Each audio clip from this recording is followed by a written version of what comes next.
Folks, I have a story that I know you're going to love today, especially if you've ever felt like maybe you didn't quite fit in with other people. This story is called A Bad Case of Stripes. And looking at the cover, I'm sure you can tell this story is going to be fantasy because a person could not really turn different colors like this, could they? It's written by David Shannon, who's written and illustrated a lot of awesome books. I know you're going to enjoy this story, A Bad Case of Stripes. Camilla Cream loved lima beans, but she never ate them.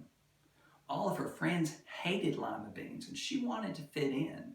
Camilla was always worried about what other people thought of her.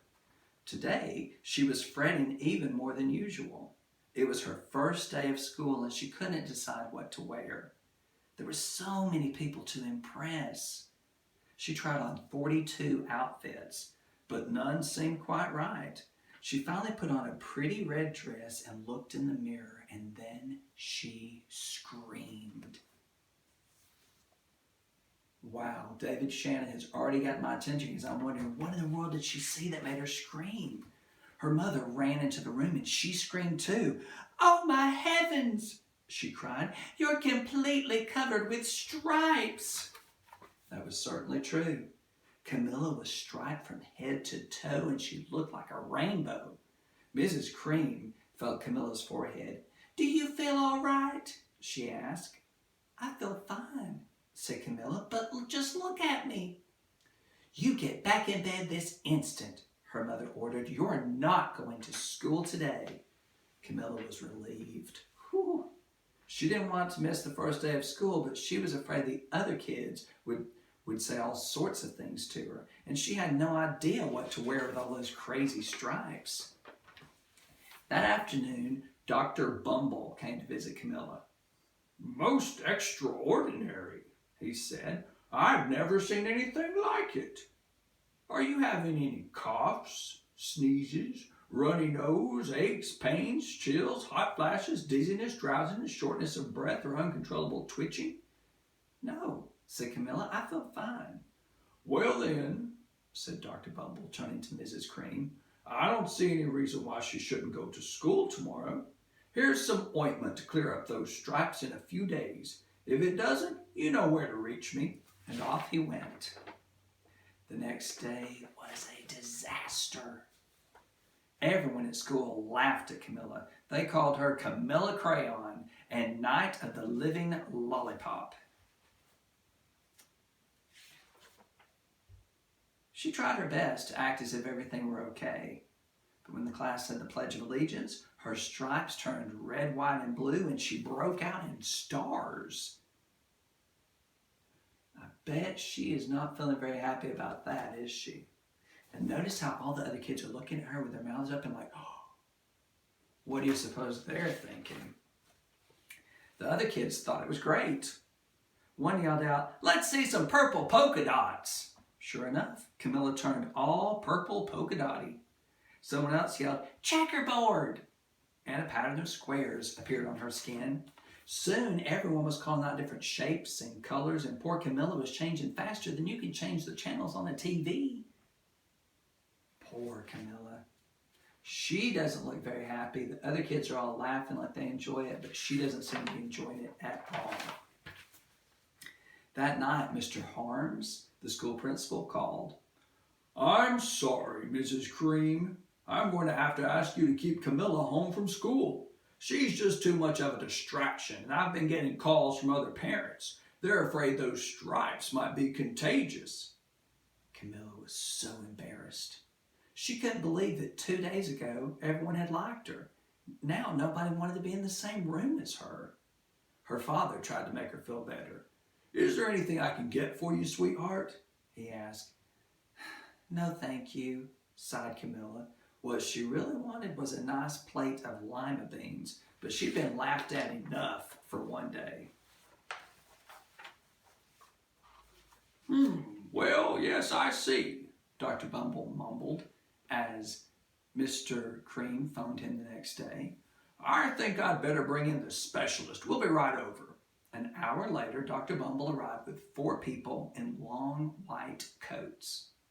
He introduced them to the creams. "This is Dr. Group, Dr. Sponge, Dr. Cricket, and Dr. Young." Then the specialist went to work on Camilla. They squeezed and jabbed and tapped and tested. It was all very uncomfortable. "Well, it's not the mumps," concluded Dr. Grope. "Or the measles," said Dr. Sponge. "Definitely not the chicken pox," put in Dr. Cricket. "Or sunburn," said Dr. Young. "Try this," said the specialist. They each handed her a bottle of pills, different colored pills. "Take one of each of these before bed," they told her. Then they filed out the front door, followed by Dr. Bumble. Poor Camilla is not having a pleasant time at all, is she? That night, Camilla took all the medicine, just like she was told, and it was awful.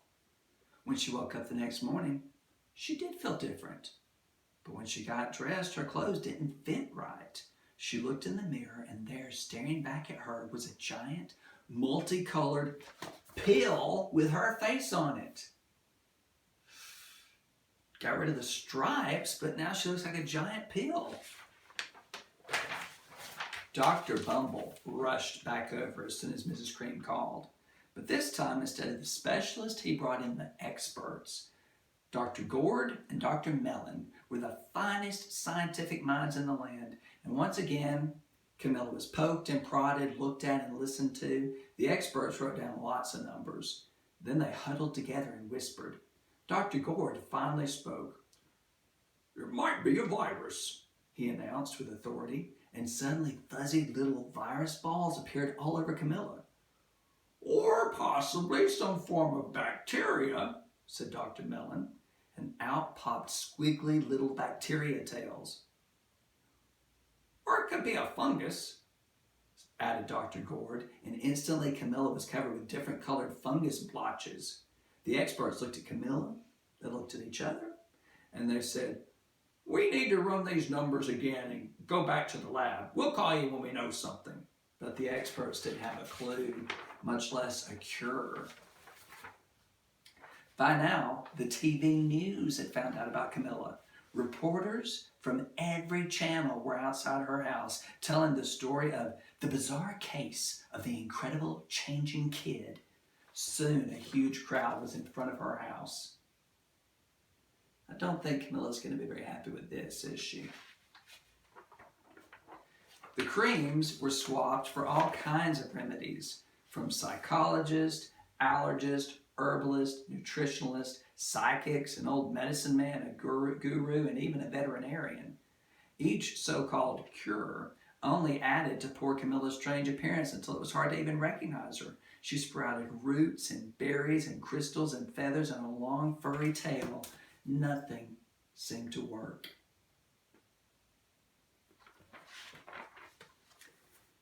One day, a woman came who called herself an environmental therapist, and she claimed she could cure Camilla. "Close your eyes," she said. "Breathe deeply and become one with your room." "Oh, I wish you hadn't said that," groaned Camilla. Slowly, she started to melt into the walls of her bedroom. Her bed became her mouth, her nose was a dresser, and 2 paintings were her eyes. The therapist screamed and ran out of the house. "What are we going to do?" cried Mrs. Cream. "It just goes from worse to worse." And she began to sob. Sounds like they're all having a pretty bad go of it. At that moment, Mr. Cream heard a quiet little knock at the front door. He opened it, and there stood a little old lady who was just as plump and sweet-looking as a strawberry. "Excuse me," she said brightly, "but I think I can help." I wonder what she's going to do.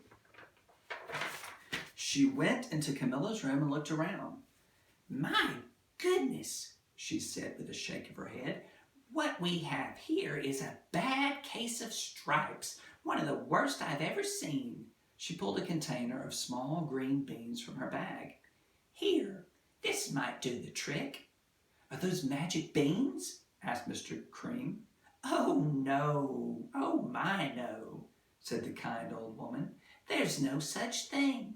These are just plain old lima beans. I bet you would like some, wouldn't you, Camilla? Camilla wanted a big, heaping plate full of lima beans, more than just about anything in the world, but she was afraid to admit it. Yuck, she said. Nobody likes lima beans, especially me. Oh dear, said the old woman sadly. I guess I was wrong about you. She put the beans back in her bag and started toward the door. Camilla watched the old woman walk away. Those beans would taste so good. And being laughed at for eating them, that was nothing compared to what she had been through. Finally, she couldn't stand it. Wait, she called out. The truth is, I really love lima beans. I thought so, said the old woman with a smile. She took a handful of lima beans and popped them into Camilla's mouth. Mmm, said Camilla. Suddenly, the branches, the feathers, the squiggly tails began to disappear. Then the whole room swirled around, and when it stopped, there stood Camilla, and everything was back to normal. I'm cured, she shouted. Yes, said the old woman. I knew the real you was in there somewhere. She patted Camilla on the head, and then she went outside and vanished into the crowd. Afterwards, Camilla wasn't quite the same. Some of the kids at school said she was weird, but she didn't care one bit. She ate all the lima beans she wanted to, and she never even had a touch of the stripes ever again. The end. Hope you guys enjoyed that story. And I hope you'll check out some more books by David Shannon. He is a fantastic writer and illustrator, and I know you would love his work. Bye, guys.